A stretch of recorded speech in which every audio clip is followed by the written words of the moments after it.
Star Wars 7 by 7 episode 2501. It's the start of a new conversation with Amy Ratcliffe, who is the author of, among other things, the newly released Art of Star Wars Galaxy's Edge. Punch it.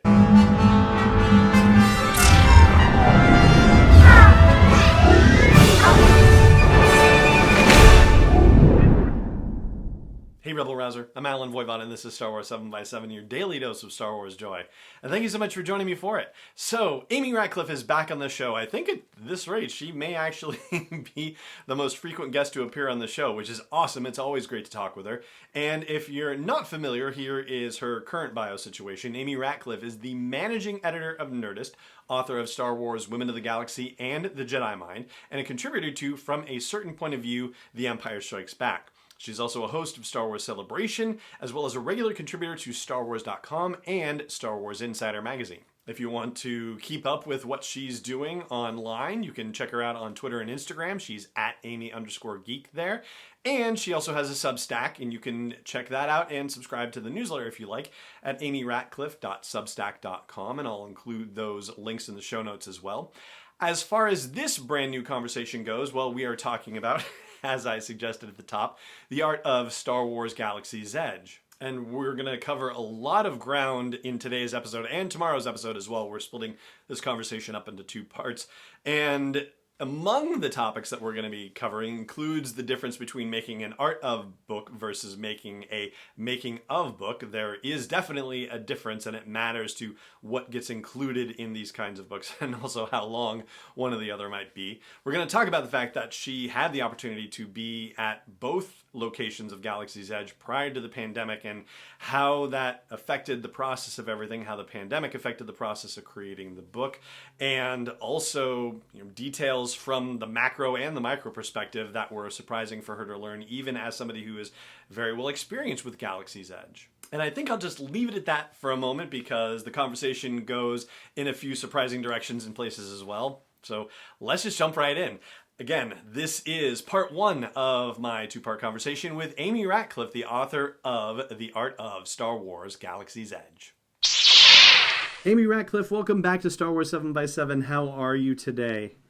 I am lovely. How are you, Alan? Oh, I'm doing very well myself. Very pleased to be speaking with you in the same time zone for the first time, apparently, since we're both East Coast residents now. Right? Anytime I can avoid doing that. Well, I do that in math all day because I still work for a company based on in California. Right. Mm-hmm. But if I can avoid doing that, because I know it's just 3 hours, like between, I don't know, it just gets confusing sometimes. So I'm glad we're in the same time zone. Me as well. And we are together in the same time zone, not to talk about The Art of Galaxy's Edge, but it happens that we are talking about The Art of Galaxy's Edge, which is, at the time that we're speaking, not actually your latest Star Wars book, which is a really awesome thing to say because you've also had The Kid's Guide to Fandom come out since then as well. Yeah, that just came out on May the 4th, which is fun and touches on a bunch of fandom. So it's been an exciting roller coaster of 2 weeks, no matter how far, or I guess a week, because no matter how far like projects are spaced out when you begin them, mm-hmm. I feel like they always come together like this in this wonderful whirlwind, which I will gladly take, but it is always like, oh, there's so much going on. And as far as The Art of Star Wars Galaxy's Edge goes, I have to imagine that the events happening around the coronavirus pandemic probably complicated things to some degree, but you had the benefit of spending a significant amount of time at both Galaxy's Edge locations prior to the pandemic. So let me start off by asking, what would you say surprised you the most to learn about Galaxy's Edge as a result of writing this book? And, if you want to take that from just a broad overview or even just the most amazing little detail that you may have picked up as a result of the writing process of the book, turn it loose, whatever you have. Beautiful. I'm glad that you mentioned kind of both that macro and micro, because there were multiple things on big and small scales that I was like, oh. And like on big scales, it was thinking about things like, of course, it's an art of book. So we talked a lot about with the various people I'd spoke to from Imagineering and from Lucasfilm about their influences. And yeah, of course, Ralph McQuarrie, an Yeah. obvious one. That's You have a couple pieces of his work in the book actually that people referenced or modified, and you can see it when you walk around Galaxy's Edge. Like you have those hallmarks that are so Star Wars. You're like, yes, I can tie this directly back to McQuarrie vibes. Hmm. But in talking with Eric Timmons, who's a concept design supervisor at Lucasfilm and whose work is featured prominently throughout the book because he contributed so much to Galaxy's Edge, he talked to me a lot about his artistic influences when thinking about the like layout of Galaxy's Edge, how the light and shadow would play in various places. And he talked about 18th century painters like Piranesi, and he and Chris Beatty at Imagineering referenced Orientalist period art and paintings that just directly inspired how they looked at the shape language and the color language of the land. And I, walk in, I'm like, "Whoa, Star Wars!" And you're distracted by looking at so many amazing things, and you don't think like, yeah, of course, like these wonderfully talented artists creating concepts for this land, like they're not just like looking back at A New Hope, like their influences come from everywhere. But kind of getting those like little mini art history lessons like was really cool. And then to like take that and have it in your mind, well, one day when I get to go there again, but at least when I look at my pictures, I'm like, oh. And then even on a small scale, like learning about, I mean, it's Imagineering, Walt Disney Imagineering, Disney parks. Attention to detail is kind of their thing. Yeah. They're pretty good at that. Hmm.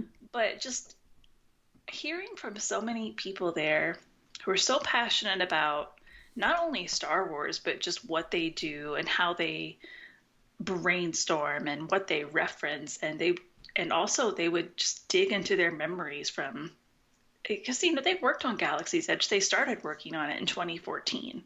Hmm. So I was really like, 2014. hey, Oh. yeah. So like, remember that thing you probably worked on, like, I don't know, at least 5 to 6 years ago. Let's discuss that. And to their credit, all of them were like, yeah. But it was like getting down to a designer who I talked to who really worked, because you have this immersive land with Orabesh signs, but they also have to be functional, and you have to tell people where the exits are and where the restrooms are.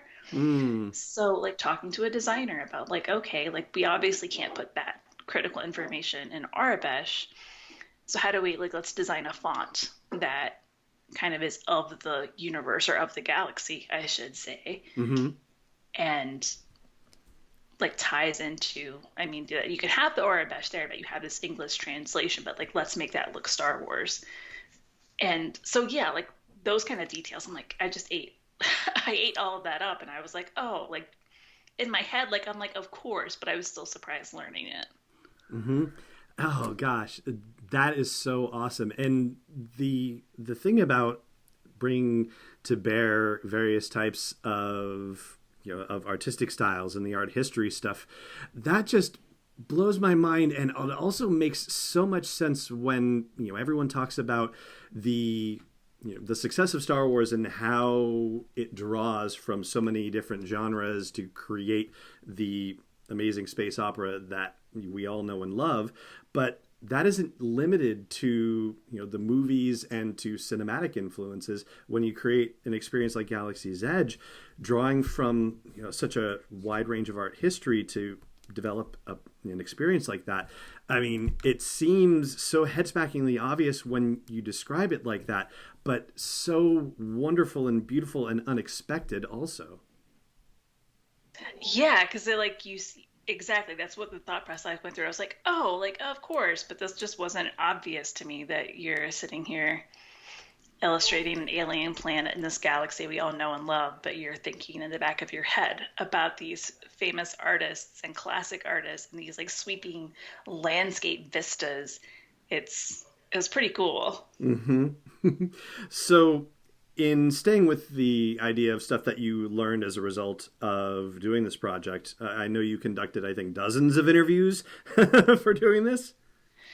Yeah, it was, as all Star Wars projects I've been involved with to date, for the most part, it's very like you wait, you're going to do this thing, and then time passes, and people are busy, and things have to be approved, and then all of a sudden it's like, and it's go time. Hmm.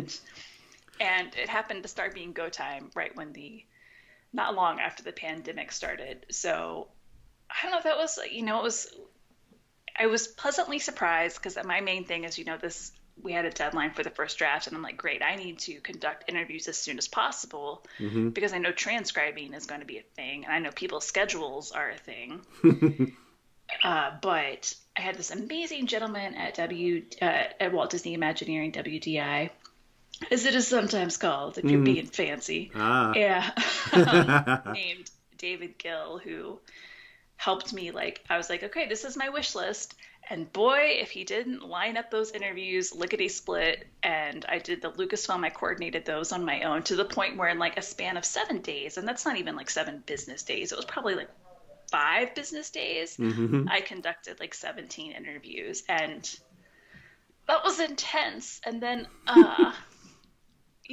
as time went on, I added some other ones in there and I went back and did follow up. So I talked to between 20 and 25 people and total did like, I don't know, probably between 25 to 35 interviews. Oh, goodness. So it was a lot of layers because the initial like push of interviews was like overview because we didn't have the book designed yet. Hmm. And then once I had my first draft done, we had the book roughly designed. The incredible book designer Abrams. Hmm.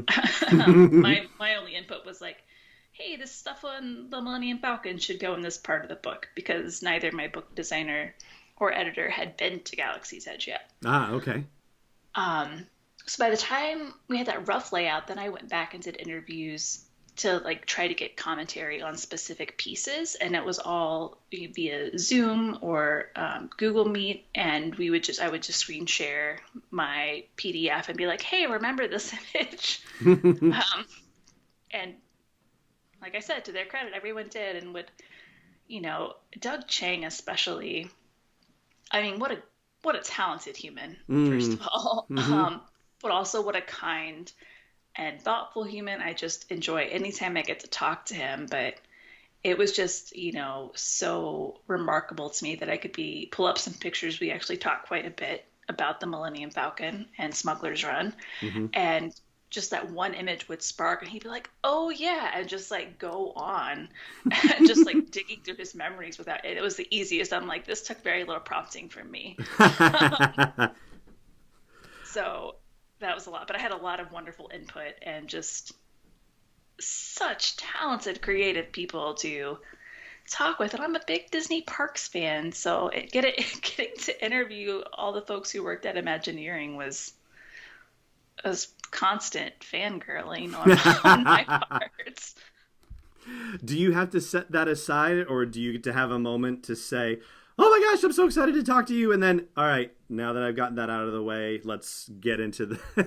It was totally that, especially with some folks, who I hadn't interviewed before, and we're talking about Star Wars, and kind of like the natural starting place was just whoever I was interviewing would tell me about their personal history with Star Wars. And so we get excited about that, and then there's my like, oh, like your work is so cool. I love what you did with the sign in Oga's Cantina. Like, or the gentleman, Eric Baker, who did all the props, who led the prop team in Galaxy's Edge and is responsible for leading the team that has all those incredible things in Doc Ondars and just just crushed it, right? So nerding out with him, like about him, and then with him about all his discoveries and how he put things together is just so much fun. But I did have to have a moment. Okay, I'm like, I know you think Scott's really cool, but you got to be like chill and do your interviews and get the information you need. I think I would probably have a very similar experience had I been in your shoes. Because it just did. It felt like, Imagineering shares some concept art from time to time, and they do share peeks behind the scene, but not to this degree in my experience. So I did get to feel like that kind of like nervous, like, oh, like I'm not like it's not like I'm like trying to like trick them into secrets. Like we're just talking about things they're perfectly allowed to talk to, but Mm-hmm. it felt very like I'm getting inside scoop and this is adding a whole other level of me not being chill about it. Oh, goodness.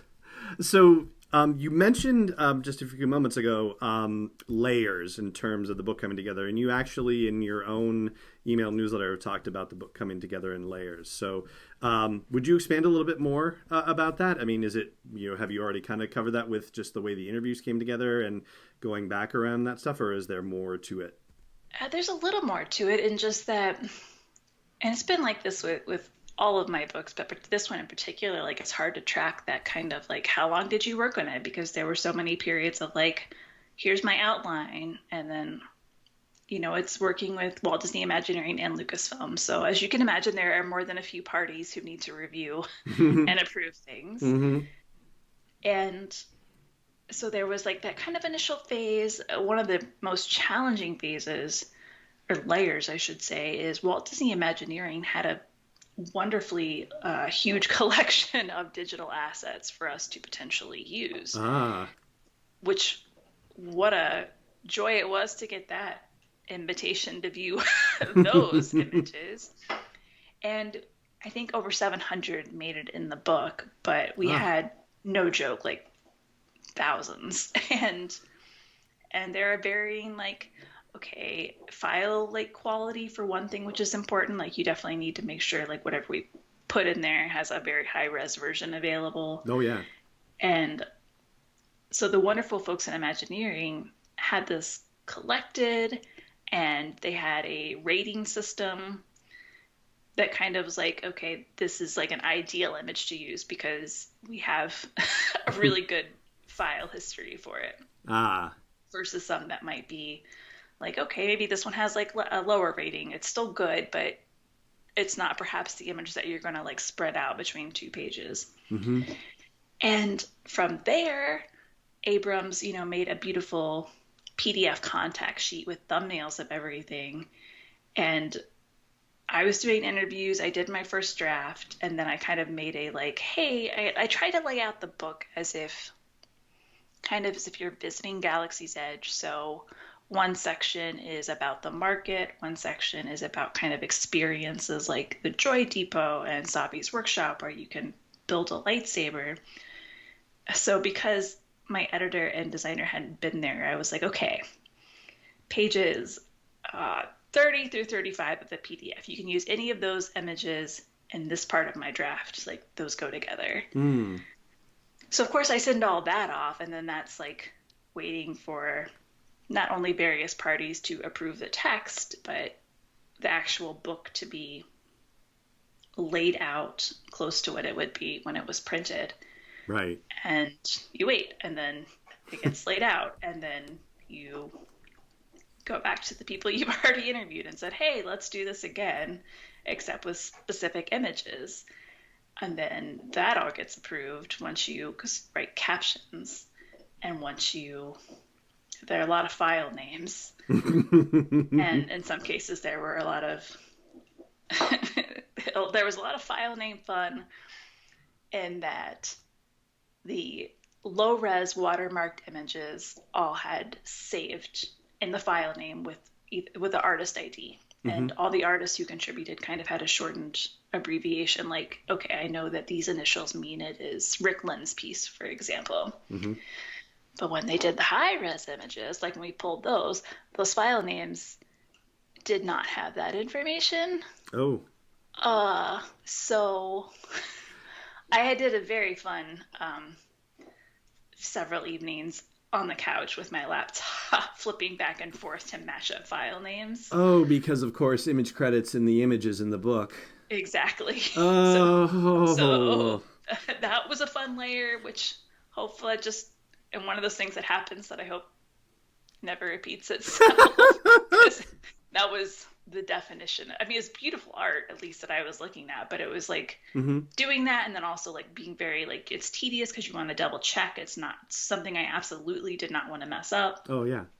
But then folks, fortunately, like Phil Shostak And Chang like looked over all that, and they have a pretty good, at least for the Lucasfilm artists, they have a good idea of which art style belongs to who. Mm-hmm. But they were Imagineering artists too, so that was one piece. And then somehow it all came together. But it was a process of like months. With I'd turn stuff in, and then I'd wait, and then it would just be like whenever something else came up, it's like, okay, that needs to be done yesterday, which is just kind of the nature of publishing in my experience so far.